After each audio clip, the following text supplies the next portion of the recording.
A man inside the enemy. In every war, armies fight on the battlefield. But some wars are decided far from the front lines, in quiet rooms, behind closed doors, and inside the minds of men who live double lives.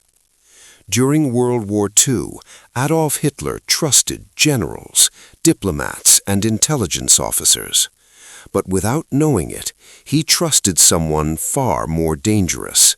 A man who drank with Nazis, a man who praised the Third Reich, a man who stood closer to Hitler's plans than almost anyone else. That man was not loyal to Germany. He was a Soviet spy. His name was Richard Sorge, the spy closest to Hitler. Born between worlds. Richard Sorge was born in 1895 in Baku, a distant oil city of the Russian Empire. His father was a German engineer, loyal to Kaiser Wilhelm. Though born outside Germany, Sorge was raised as a proud German nationalist. As a young man, he believed deeply in Germany's destiny. When World War I erupted, Sorge volunteered for the German army without hesitation. He fought on the Western Front, experiencing trench warfare, artillery bombardment, and mass death. During the war, Sorge was wounded 3 times. His injuries sent him to military hospitals, where long months of recovery forced him to think about nationalism, sacrifice, and the meaning of war.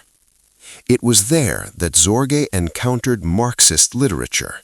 Slowly, the loyal German soldier began to question everything he believed. By the end of the war, Germany was defeated. The empire collapsed, and Sorge's identity began to fracture. From soldier to revolutionary. Post-war Germany was chaos. Poverty, political violence, and humiliation defined the Weimar Republic. Sorge immersed himself in radical politics and joined the Communist Party. Unlike many idealists, Sorge possessed rare qualities: intelligence, discipline, and emotional coldness. Soviet military intelligence, the GRU, noticed him quickly. He was perfect. A German by blood, a communist by belief, a man who could convincingly infiltrate the Nazi world. Sorge was trained not to hide his flaws, but to exaggerate them. He drank heavily. He pursued dangerous relationships. He appeared reckless, because reckless men were trusted. His final assignment would be the most dangerous of all: Japan. The Tokyo Operation. In the early 1930s, Richard Sorge arrived in Tokyo under the cover of a German journalist and Nazi Party supporter. Japan was militarizing rapidly, and Germany was becoming its closest ally.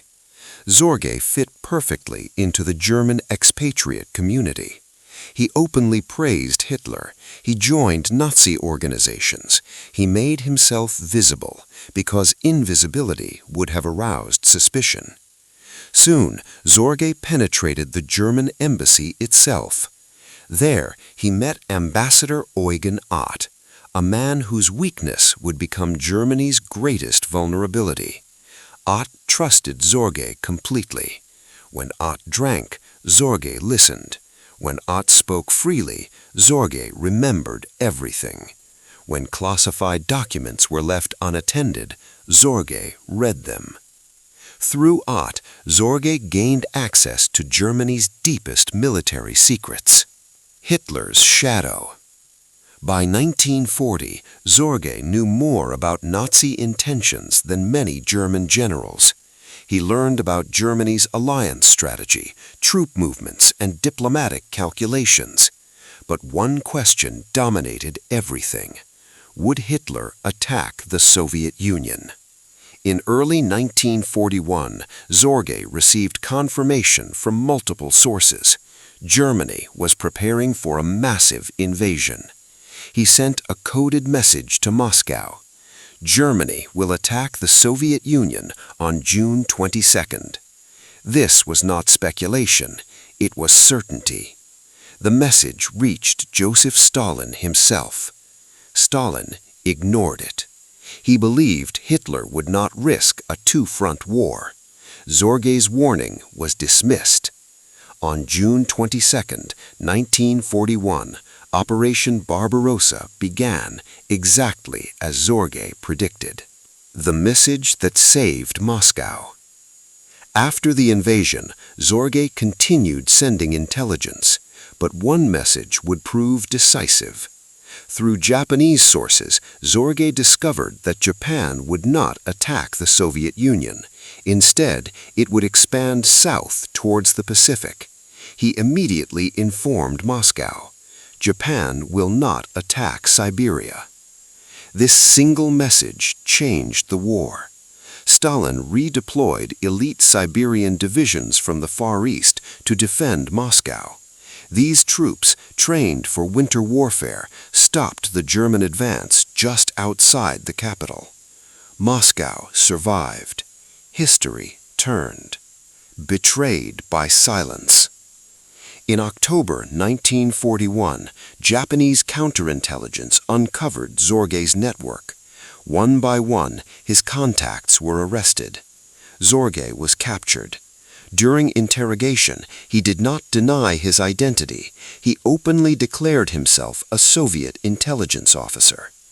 Tokyo offered Moscow a prisoner exchange.